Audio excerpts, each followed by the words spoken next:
Buckle up, everyone. We're diving deep into ancient history today, specifically the Middle East and the Mediterranean. Empires, religions, fascinating stories we're covering it all. It's like we're going on an archaeological dig, right? On unearthing those ancient roots of Western civilization, seeing those ideas and events that still resonate today. Absolutely. It's a long history, so let's start at the beginning. With the Hebrew people. You know, the Exodus from Egypt, led by Moses around the 13th century BC. That's a pivotal moment for sure. Imagine a whole people escaping slavery, and then their leader, Moses, receives the Ten Commandments directly from God. Talk about a defining event. It really sets the stage, doesn't it? And then by the 10th century BC, they establish a kingdom in Jerusalem. But things don't stay peaceful forever. Right. The kingdom splits into two. You have Israel in the north and Judah in the south. Unfortunately, both kingdoms eventually fall. First, Israel falls to the Assyrians in 722 BC, and then over a century later, Judah falls to the Neo-Babylonians. The Neo-Babylonians. Is that like Babylonians 2.0? What's with the Neo? Good question. Neo just means new. It's to differentiate them from the earlier Babylonian Empire that existed centuries before. And their conquest of Judah is significant because it leads to the Babylonian captivity. The Jewish people are taken from their homeland. Forced to leave their homeland. That must have been devastating for them. It was a defining moment. Imagine being forced to live in exile in Babylon. The Jewish people experienced a period of deep reflection, both religious and cultural. It actually strengthens their identity as a people who worship one God, Yahweh. It's a major turning point for Judaism. Oh, even in the face of hardship, their beliefs actually become stronger. That's incredible resilience. But what about those Assyrians who conquered Israel? They were pretty powerful too, right? Oh, absolutely. By the 7th century BC, the Assyrians were the dominant power in the region. They were known for their military strength and, well, their ruthlessness too. But eventually they crumbled just like all empires do. And that opened the door for new powers to rise. Like a constant power struggle, right? So who were the new players trying to grab power? Well, we see four main contenders step onto the stage. The Neo-Babylonian Empire, which we've already talked about, Lydia over in present-day Turkey, Media in what is now Iran, and of course Egypt, which had already been a major power for a really long time. It was a period of change and a lot of upheaval. And I've heard that one of these new powers, Lydia, is responsible for something we use every day, money. That's right. The Lydians were incredibly innovative. They introduced the world's first coined money. Think about the impact. It completely changed the way people traded and did business. Bartering wasn't the only option anymore. It's crazy to think something we use every day without thinking about it has roots that go back so far. But the story of empires doesn't end there. The Achaemenid Empire, or as most people know them, the Persian Empire, enters the scene. And they were ready to take over. Exactly. Led by Cyrus the Great, they conquer Media in 550 BC, and that was just the beginning of their rise to power. Cyrus was an amazing leader known for his tolerance and ability to unite people from all sorts of backgrounds. He sounds like a leader ahead of his time. And it sounds like the rulers who came after him were just as ambitious. Absolutely. Cambyses II, Cyrus's son, expands the empire even further. He conquers Egypt and brings the whole ancient Near East under Achaemenid control. We're talking a massive empire, stretching from the Indus Valley all the way to the Aegean Sea. A truly vast empire. But how do they even manage to rule such a huge territory? It must have been a logistical nightmare. Well, that's where Darius I comes in. He was a brilliant administrator and put some key reforms in place. He split the empire into provinces, each with its own governor, streamlined the way taxes were collected, and made sure laws were applied consistently across the empire. He even had the Royal Road built. This massive highway stretched over 1,600 miles, connecting all the major cities of the empire. Like an ancient superhighway. Yeah. Incredible. And I heard their postal system was pretty advanced too, not just the roads. Oh, it was impressive. They used what was called a station relay system. Basically, they had a network of riders who would switch horses at different stations along the Royal Road. It allowed them to send messages and goods incredibly fast across the entire empire. Imagine, messages traveling hundreds of miles in just a few days. Like ancient express delivery. It's clear the Achaemenids were pioneers in more than one way. But even the greatest empires eventually fall. That's the thing about empires, isn't it? They rise, they fall. And for the Achaemenids, the end came with Alexander the Great in 330 BC. He just swept through the Persian Empire, conquering city after city, and brought their reign to an end. Alexander the Great. That's a name that certainly lives up to its reputation. His conquests must have completely reshaped the world. You're absolutely right. His victories ushered in a new era. Greek culture and influence spread throughout the former Persian Empire.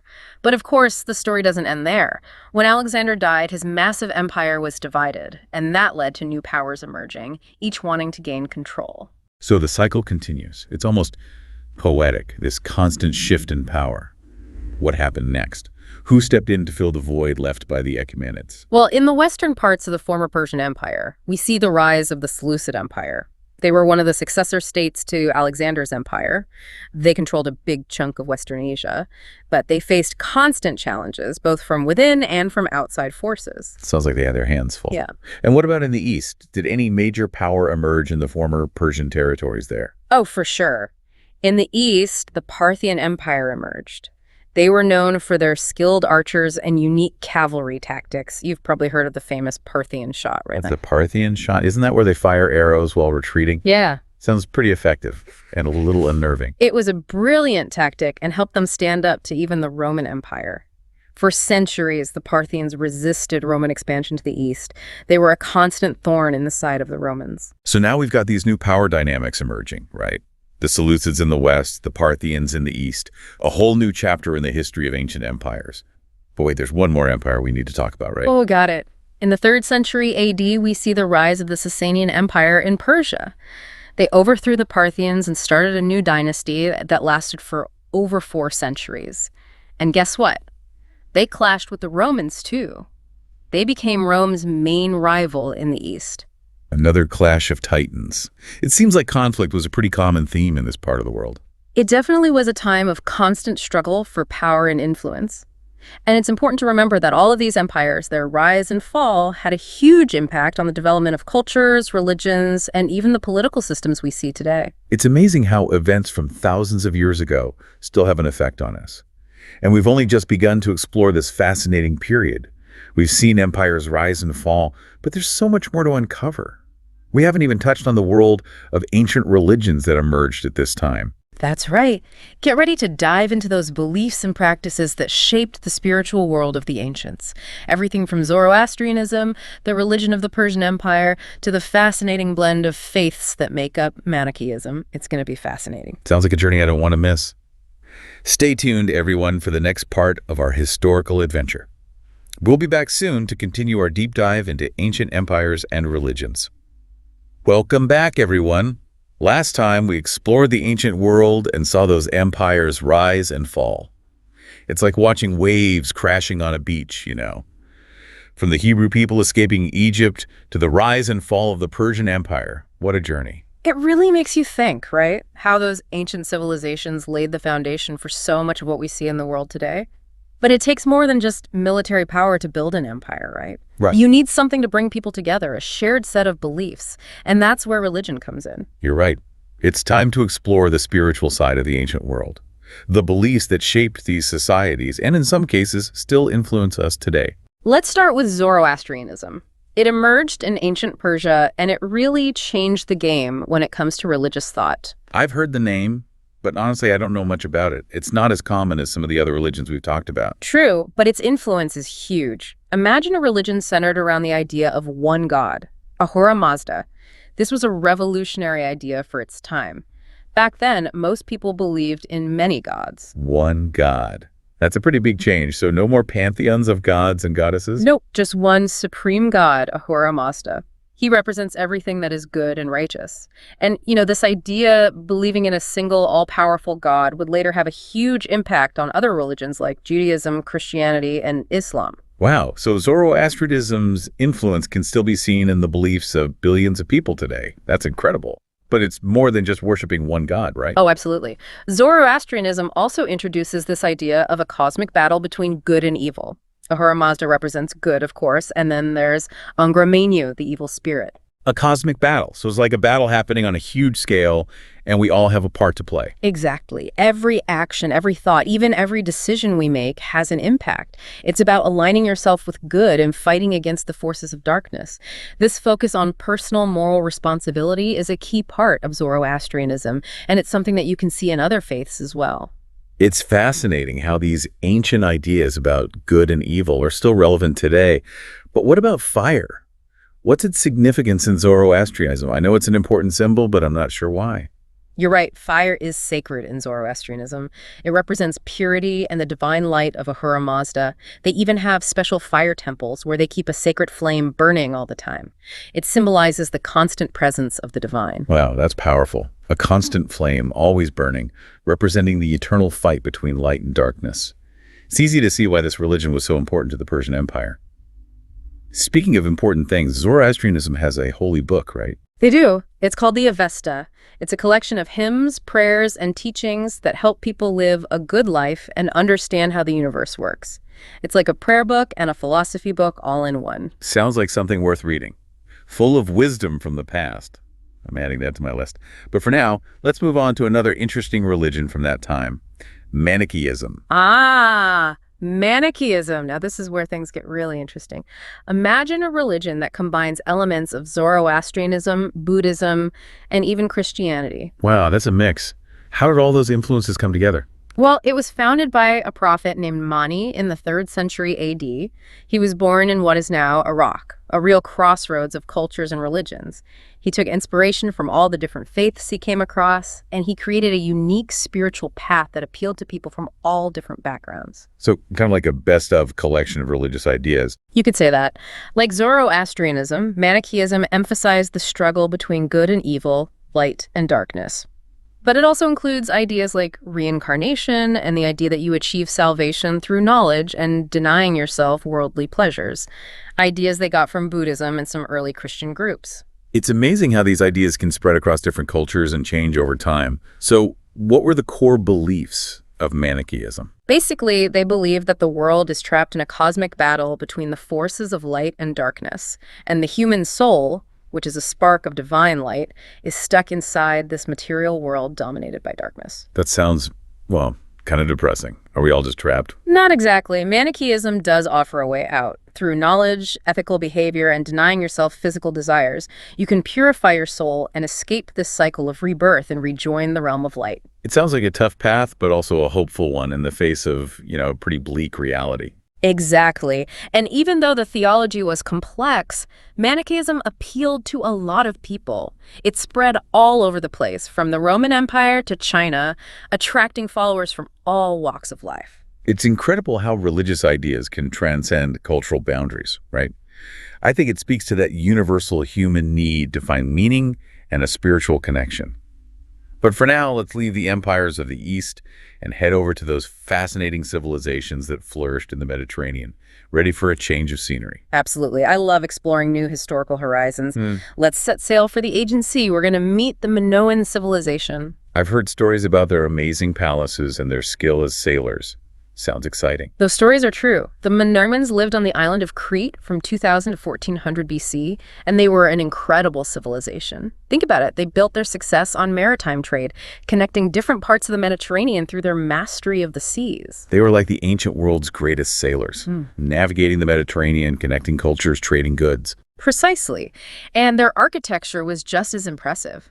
Their palaces, especially the Knissos Palace, were massive and beautiful, full of elaborate frescoes and impressive engineering. I've seen pictures of Knossos. It looks like something straight out of a fantasy story. Those winding corridors and vibrant murals. It's truly something else. And we have Arthur Evans to thank for bringing this palace to light. He was a British archaeologist who excavated the ruins in 1900. His work completely changed our understanding of the Minoan civilization. It's amazing how archaeology can uncover these hidden chapters of history, isn't it? Giving us a glimpse into the lives of people who lived thousands of years ago. But the Minoans weren't the only civilization in the Aegean, were they? What about the Mycenaeans? The Mycenaeans. They were a warrior culture that dominated mainland Greece from the 16th to 12th centuries BC. Unlike the seafaring Minoans, the Mycenaeans were known for their fortified cities and their skill in battle. So, a little more intimidating than the peaceful Minoans. Were they always fighting? Their culture was definitely more focused on warfare. They were skilled at working with bronze, which they used to make weapons and armor. Their cities, like Mycenae and Tiryns, were heavily fortified. They were all about defense and military power. And weren't the Mycenaeans also involved in the Trojan War? That famous legendary battle? That's right. According to Homer's epic poems, the Iliad and the Odyssey, the Mycenaeans, led by King Agamemnon, fought a 10-year war against the city of Troy. Historians still debate whether the Trojan War happened exactly as the poems describe, but the story itself is captivating, right? It shows the lasting power of myths and legends. It's amazing how those ancient stories still fascinate us today. They offer a window into the values, beliefs, and conflicts of people from so long ago. But as much as I'd love to sail around the ancient and talk about myths and legends, it seems our time is running out for this part of our deep dive. Time does fly when you're exploring the ancient world. But don't worry, we'll be back for our final part. We'll bring everything together, explore the impact of these civilizations, and look for some surprising connections to the world we live in today. That's something to look forward to. Stay with us, everyone, for the exciting conclusion of our historical adventure. Welcome back, history fans. We've traveled from the Middle East to the Aegean Sea, exploring empires, religions, and those incredible civilizations that shaped our world. It's been quite the adventure.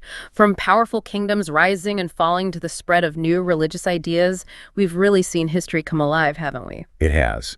And now, in this last part of our deep dive, let's step back and look at the bigger picture. What does it all mean? How did these ancient empires and religions influence Western civilization? The world we live in today. That's the big question, isn't it? And it's one that's kept historians and scholars busy for centuries. Think about it. The concept of empire itself, with its complex political organization, central administration, and, expanding its power through conquest. It all has roots in the ancient world. The Assyrians, Babylonians, Persians, they all shaped how we think about power and governing. So even though those empires are long gone, their impact on how we structure our societies is still felt today. Exactly. Think about legal systems, for example. Hammurabi's Code from ancient Babylon is one of the first examples of a written legal system, and it influenced later legal traditions, including our own. Wow. Or how about infrastructure? The Romans were masters at building roads, aqueducts, and public buildings. Their engineering achievements paved the way for modern infrastructure projects. Even the idea of citizenship, with its rights and responsibilities, it has roots in the ancient world. It's amazing to think that echoes of ancient Mesopotamia or Persia can be found in our modern world. And it's not just political systems, right? Culture played a huge role as well.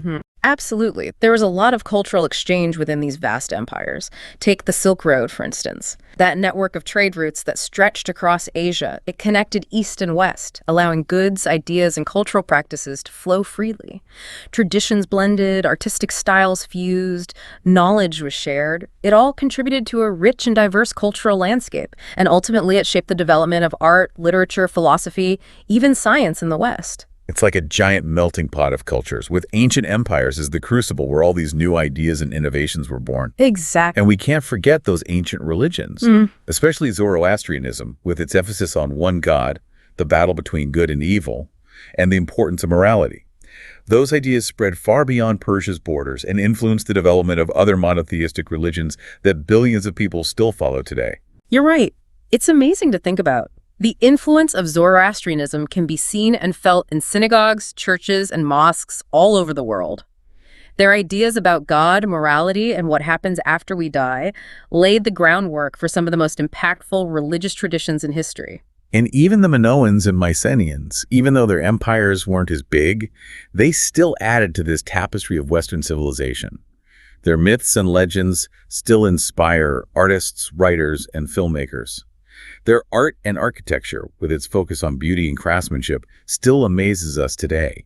I mean, who can resist the mystery of the labyrinth or the epic story of the Trojan War? Exactly. It's a reminder that history is not just dates and facts. It's about stories, myths, human experiences, and creative expressions.